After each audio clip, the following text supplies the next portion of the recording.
En el castillo del Parador de Cardona, tiene varias zonas energéticas, por lo cual hay que investigarlas. Una es la iglesia colegiata de San Vicente.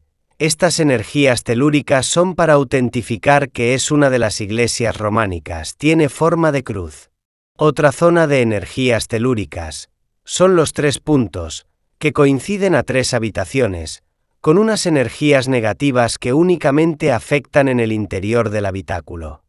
Otra zona es exterior de castillo, en una zona muy alejada del límite del área del castillo. Su forma es rectangular.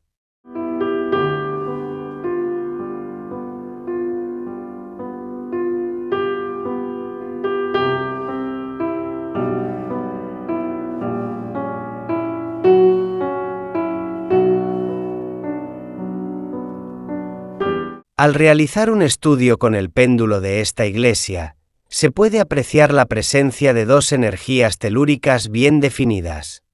La primera de ellas es una corriente amplia, que coincide en anchura con la puerta principal y se extiende a lo largo del eje longitudinal del templo, desde la entrada hasta el altar.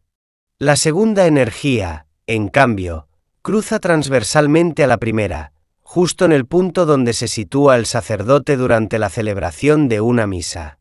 En ese punto de intersección se percibe una especial concentración de fuerza, que podría interpretarse como el corazón energético del edificio. La disposición de estas 2 líneas de energía, una longitudinal y otra transversal, no es casual, sino que responde a una planificación simbólica y espiritual muy propia del arte y la arquitectura románica. Esta coincidencia entre la estructura física del templo y las corrientes energéticas de la tierra testimonia que nos encontramos ante una auténtica iglesia románica, concebida no solo como un espacio de culto, sino también como un lugar de armonización entre lo terrenal y lo divino. Los 3 puntos, que corresponden a varias habitaciones, vemos como el péndulo indica que estas energías son de carácter negativas, por el cual podemos, y somos sensibles, notar en nuestros cuerpos energéticos una sensación de intranquilidad o incluso algo de mareo. Aunque lógicamente estas energías no son dañinas. Pueden que, gran inmenso de las personas, ni lo noten ni su sueño sea de lo más normal.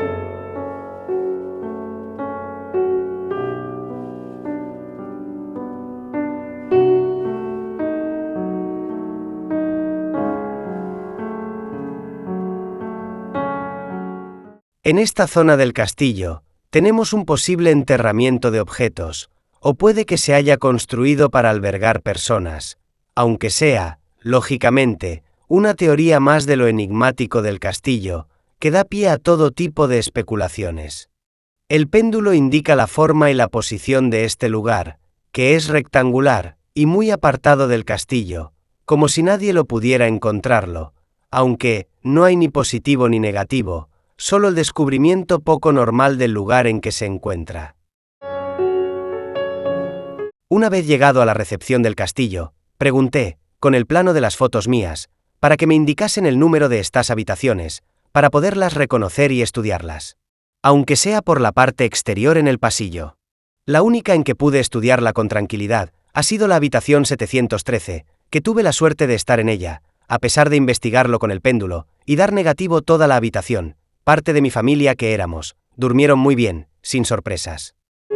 Mi experiencia en la habitación 712 fue óptima, aparte de que mi móvil se agotó la batería súbitamente sin causa aparente.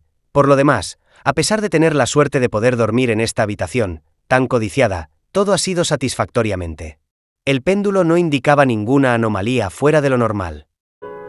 En la revisión energética que he llevado a cabo recientemente en el establecimiento hotelero, he podido comprobar, mediante el uso del péndulo radiestésico, la presencia de energía negativa en determinadas áreas del recinto.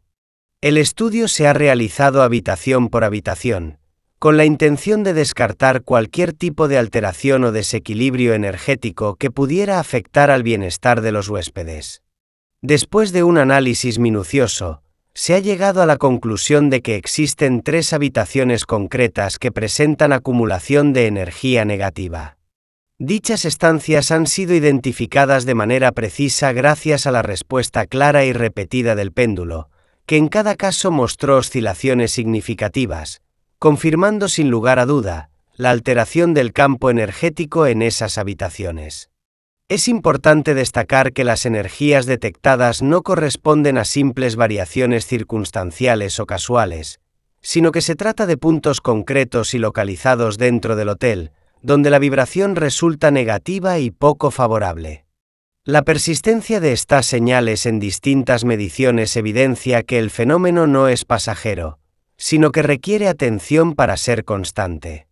La presencia de energía negativa en un espacio destinado a la estancia y el descanso puede repercutir en la experiencia de quienes lo habitan, generando incomodidad, cansancio inexplicable o una sensación de pesadez ambiental. Por ello, se recomienda llevar a cabo una constante vigilancia energética específica en las habitaciones señaladas, aplicando técnicas de radiestesia que comporten un objetivo del equilibrio en el entorno. El estudio radiestésico realizado confirma de manera fehaciente que en el hotel existen 3 habitaciones que concentran energía negativa, lo cual ha quedado comprobado con el péndulo. La detección de estas anomalías energéticas permite comprobar las preventivas y correctivas que cada cierto tiempo comprobar si persiste dichas energías, para el bienestar de los futuros huéspedes, que sean susceptibles a campos energéticos. Durante la evaluación realizada en el hotel se utilizó un péndulo radiestésico como herramienta de detección. Este instrumento funciona como un amplificador de la sensibilidad del operador frente a los campos energéticos del entorno. Al pasar habitación por habitación, el péndulo mostró reacciones distintas según el tipo de vibración presente. En la mayoría de las estancias, el movimiento fue estable. Eso significa que el lugar estaba en equilibrio, sin problemas relevantes. Pero en 3 habitaciones, la reacción fue diferente. En la mayoría de las estancias, las oscilaciones fueron neutras o armónicas, lo que indica un ambiente equilibrado y sin alteraciones significativas. Sin embargo, en 3 habitaciones concretas, el péndulo respondió con movimientos claros, repetitivos y consistentes que señalan la presencia de energía diferente, comúnmente denominada energía negativa. El hallazgo es relevante porque confirma, mediante un método radiestésico comprobado, que en esas 3 habitaciones existe un desequilibrio energético real. En la mayoría de las estancias, el péndulo mostró un movimiento neutro, lo que indica un entorno equilibrado y libre de alteraciones significativas. Sin embargo, se detectaron 3 habitaciones concretas en las que el péndulo respondió con oscilaciones claras, repetitivas y consistentes. Esta reacción es indicativa de la presencia de energía de baja vibración, comúnmente denominada energía negativa. Aquí vemos en las habitaciones 709 y 703, Me coloco frente a la primera puerta 709. El péndulo gira antihorario. En fuera de la habitación también se nota esta influencia negativa. El péndulo se muestra cómo responde a este movimiento. Con estas respuestas claras, inicio esta búsqueda, para estar seguro del resultado. Ahora me dirijo a la segunda puerta, 703. Me coloco frente a la puerta de la habitación, sin entrar.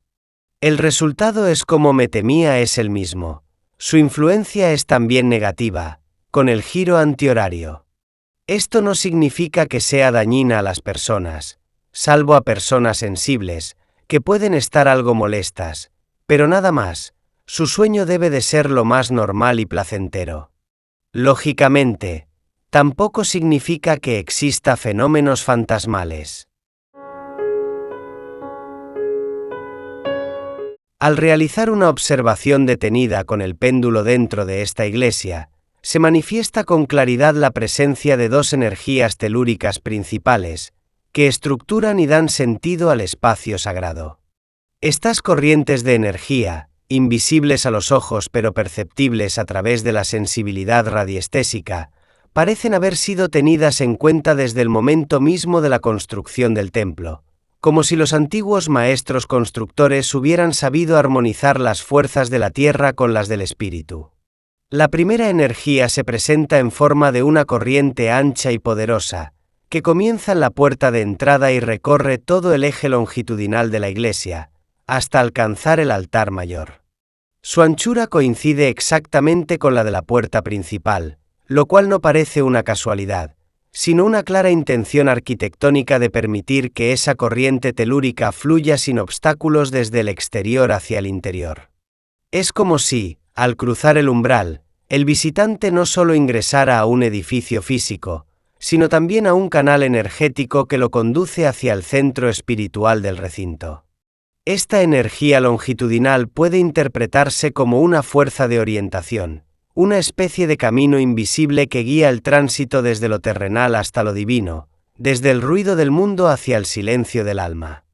Al recorrer la nave central, el péndulo mantiene un movimiento constante, armónico y estable, lo que confirma la continuidad de esa corriente a lo largo de todo el templo.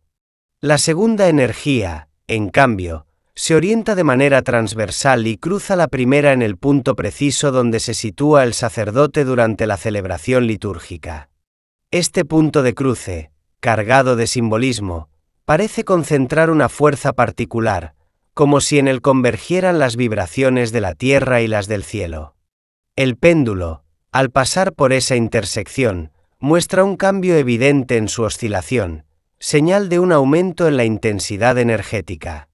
Este cruce de líneas, una longitudinal y otra transversal, forma una auténtica cruz telúrica, que no solo reproduce el símbolo cristiano por excelencia, sino que también refuerza la idea de equilibrio entre los planos físico y espiritual. El altar, situado justo en ese punto de encuentro, se convierte así en el corazón energético y simbólico del templo, el lugar donde se produce la comunión entre la energía de la tierra y la intención divina del ser humano.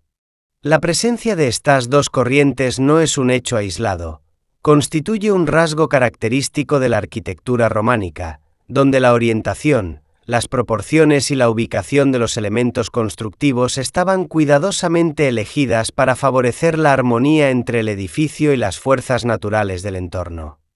Los constructores del período románico comprendían que la materia podía ser un vehículo del espíritu, y que la energía de la tierra, canalizada correctamente, podía contribuir a la experiencia mística del creyente.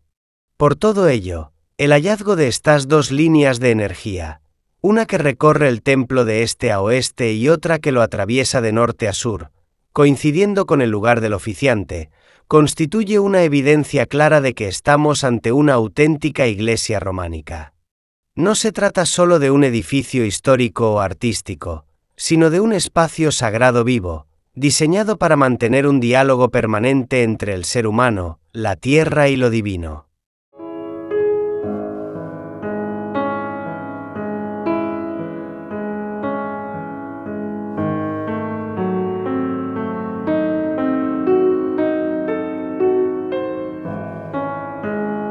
Parador de Cardona, a escasos 100 kilómetros de Barcelona, encontramos uno de los hoteles más impresionantes de toda la red de paradores de turismo. Un castillo que, por su ubicación y buen estado de conservación, nos transporta a la Edad Media en un abrir y cerrar de ojos. El recinto fortificado del siglo IX incluye, además, la Torre Miñona y una iglesia, ambas del siglo XI.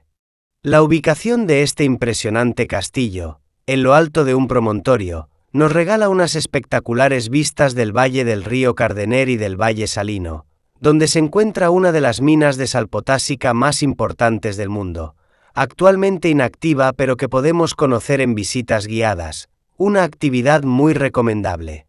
Todo en este castillo está cuidado al máximo detalle: mobiliario, alfombras, decoración. Para que, de un simple vistazo, tengamos la sensación de haber retrocedido 12 siglos en el tiempo. La propia arquitectura del edificio tiene un halo de cuento, con largos y estrechos pasillos, salas austeras, abovedadas, con arcos apuntados, viguetas de madera y elementos góticos. Todo ello, envuelto en un ambiente silencioso y solemne que se torna misterioso al llegar al ala oeste de la séptima planta, donde se encuentra la habitación 712. Se trata de un parador inaugurado en el año 1976 dentro del recinto del Castillo de Cardona. El edificio fue construido en el año 886 por Guifredo el Velloso. De estilo románico y gótico, incluye la denominada Sala Dorada y la Sala dels Entresòls. Durante el siglo XV, los duques de Cardona fueron la familia más importante de la corona de Aragón, solo por detrás de la Casa Real. Por esto se los denominaba reyes sin corona, pues disponían de extensos dominios territoriales en Cataluña, Aragón y Valencia, y vínculos dinásticos con las casas reales de Castilla, Portugal, Sicilia y Nápoles. En 1714, después de un asedio que destruyó en buena parte las murallas del castillo, fue uno de los últimos reductos en entregarse a las tropas borbónicas de Felipe V en la Guerra de Sucesión Española.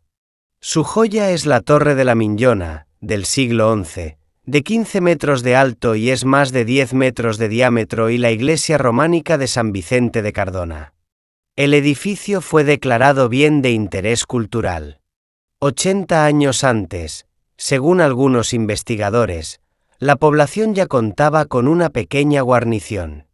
Lo importante es que siempre ha estado allí, alerta de la seguridad de los suyos, vigilante de los más de 40 kilómetros que desde su alto domina, de estilo románico y gótico alrededor de su patio ducal, con ventanales de los siglos XII y XIV, albergador de la llamada Sala Dorada y la dels Entresòls, donde allá por el 1534 se falló el pleito entre el cura de San Miguel y el abad de San Vicente. Fortaleza de nobles y militares, en permanente modernización para dotarle de más y mejores defensas.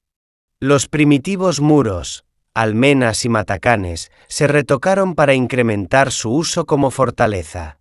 Se ampliaron las cañoneras y construyeron garitas en las cumbres. La primera gran obra consistió en el baluarte de San Pedro, con la garita del Diablo, y la de Santa Mar 1A, corría el año 1693. El castillo, parador desde 1976, sufrió en sus muros la dureza de la Guerra de Sucesión. Militares y clérigos alternaron en sus dependencias. Presidio primero, cuartel posterior. El asedio constante. La Guerra Civil Española, el último capítulo. Su extensión alcanza los 62.000 metros cuadrados. Comunica con el pueblo a través de 2 caminos. Su joya, la Torre Miñona, tiempo atrás mucho más alta que en la actualidad con sus 15 metros de altura y más de 10 metros de diámetro. Su denominación se debe, según la leyenda, a los amoríos de la joven Adalés, hija de los vizcondes Ramón Folch y Enguncia siglo XI, con el alcaide moro del castillo de Maldá. El problema religioso, aun cuando el moro abjuró de sus creencias en Mahoma, decidió a los padres y hermanos de la hermosa joven a condenarla a vivir dentro de la torre, donde exclusivamente se relacionaba con un criado mudo. Las penalidades pudieron con la salud de Adalés, que murió en su prisión paterna. De nada sirvió la cruz, que con piedras del río, construyó su amante moro en señal de su fe cristiana. La torre que hoy recuerda a la infortunada sirvió de depósito. Desde su azotea se domina el pie del castillo, la villa de Cardona, la montaña de Sal y, algo más lejos, las estribaciones del Prepirineo. Un castillo con leyenda. Un castillo con fantasma. Si el viajero es de los que les gusta las sensaciones fuertes, no dude en solicitar la habitación 712 del Parador. En el último piso del castillo, cercana a la Torre Miñona, donde desde la apertura del Parador, y en al menos 2 ocasiones que se conozca, 2 huéspedes ya han recibido la visita de un hombre aparecido, vestido con leotardos y traje de época. Una señora primero, 2 señoritas después y más de una trabajadora del Parador han sentido una presencia de otro mundo. Ventanas y puertas que se abren y se cierran sin sentido alguno. Ruidos sospechosos. Eso sí, el presunto fantasma solo ha mantenido contacto con el sexo femenino. Para ratificar los hechos, en unos días donde el Parador permaneció cerrado al público, el guarda del recinto nunca pudo hacer traspasar a su fiel perro acompañante el pasillo que da acceso a la citada habitación. El animal permanecía inmóvil ladrando a la puerta de la 712. Jornada a jornada, tras mes y medio, el perro repetía su actitud. Unas bellas vistas, cama doble con dosel y quién sabe qué esperan en su interior al viajero aventurero. La imaginación no conoce fronteras. Otro hecho, este de ámbito cultural, dinamizó la zona a mediados de siglo. El rodaje de la película Campanadas a medianoche de Orson Welles, en lo que eran las ruinas del castillo, agita a la población y sus administradores. Todo Cardona participó en el rodaje, del que además de un interesante film, la villa produjo un nuevo desarrollo. Pero vayamos por partes. Sin salir del recinto del Parador, encontramos el santo y seña de la ciudad. La Colegiata de San Vicente. Edificada sobre la iglesia parroquial anterior, regida por una comunidad canónica aquisgranense, la actual colegiata fue consagrada en 1040 por el obispo de Urgel, vizconde de Ausona y señor de Cardona, San Eribaldo. Románico primitivo catalán, la colegiata alberga en su subsuelo la cripta, bajo el presbiterio. Denominada Capella de les Reliquies por conservar los restos de San Sebastián, Úrsula e Inés que más tarde pasaron a la catedral de la vecina Solsona. Toda la saga de los Cardona descansa en los sepulcros de la iglesia. En el fondo del crucero está el mausoleo de Juan Ramón Folch, conquistador de Nápoles y de Marsella. En el extremo contrario, el panteón de alabastro del duque Fernando y de su mujer Francisca Marquínez de Lara. En las dependencias del castillo también encontramos la capilla de San Ramón Nonato, religioso emparentado con la familia Cardona. En el lecho de muerte, según la tradición eclesiástica, recibió la visita y Eucaristía por parte del mismísimo Jesucristo. Del santo se cuentan hechos milagrosos. Nacido en una cesárea, ya con la madre fallecida, hizo el bien durante toda su vida. Muerto en una habitación del castillo ducal, en donde se edificó una capilla ya desaparecida por los innumerables enfrentamientos bélicos, sus reliquias fueron montadas sobre una mula ciega con el fin de que no se las disputaran los municipios vecinos. La bestia llegó hasta 40 kms. De Cardona, hoy en la carretera de Berga, en donde, según la leyenda, murió y, con ella, los restos del santo. En aquel lugar se construyó una capilla y hoy todavía, cada 31 de agosto más de una mujer embarazada se acerca a ella, y tras dar 3 vueltas a la misma, solicita al santo su intercesión para tener un buen parto. La capilla que actualmente se le destina en el castillo es de corte moderno fruto de las aportaciones populares y de la Diputación Provincial de Barcelona, la habitación 712 del Parador de Cardona, pero este encantador parador está envuelto en un curioso misterio, el de la habitación 712. Son muchos los clientes que, tras dormir en ella, aseguran haber experimentado una serie de circunstancias o fenómenos que podrían considerarse como de paranormales. Situada en la 7ª planta del Parador de Cardona, la habitación 712 hectáreas traído de cabeza a muchos huéspedes. Y no porque no sea bonita, que lo es, o porque no esté bien equipada, que sí que lo está, más bien por haber pasado una noche bastante agitada. Ruidos extraños procedentes de la propia habitación, sensación de presencias, sueños muy raros o susurros son algunos de los fenómenos que aseguran haber vivido en esta estancia. Pero en el caso de algunos clientes la cosa ha ido más lejos, ya que han llegado a amanecer con todos los muebles situados en el centro de la habitación o con los grifos abiertos. Se cuenta que estos alucinantes sucesos podrían tener que ver con la leyenda de una joven cristiana del siglo XI que cayó enamorada locamente de un muchacho musulmán. Al enterarse su familia, decidió encerrarla para siempre en la Torre Minyona, donde dicen que murió de pena. Muchos son los que piensan que es su espíritu el que ahora deambula por el castillo, y de paso aterroriza a los huéspedes de la habitación 712, la más cercana a la torre. Lo que se dice que sucede en la habitación 712, relatos de huéspedes, personal. Algunos de los fenómenos supuestamente observados, ruidos extraños, como voces, susurros, golpes. Grifos que se abren o se cierran solos. Muebles que se desplazan solos, se acumulan en el centro de la habitación. Apariciones de figuras con ropajes medievales, una doncella, un caballero. Sensaciones de presencia, imposibilidad de dormir tranquilos. La habitación, famosa entre los amantes de lo paranormal. Entre sus pasillos y su mobiliario nos adentramos en la época medieval.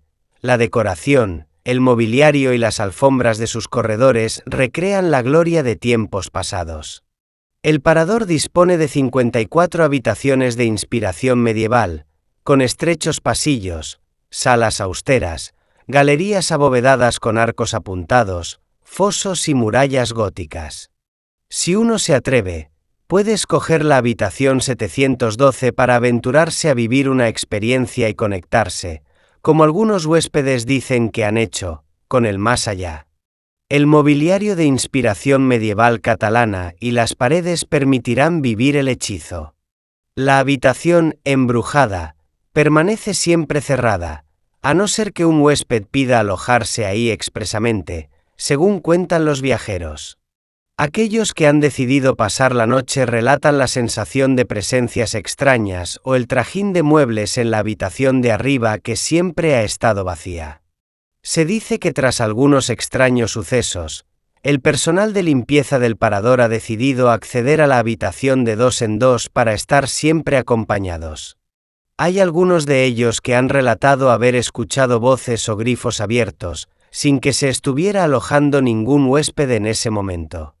Si uno dirige la vista hacia afuera, sin embargo, podrá contemplar las vistas de la villa medieval de Cardona, una ciudad de callejuelas estrechas y misteriosos rincones en los que dejarse llevar también por la imaginación.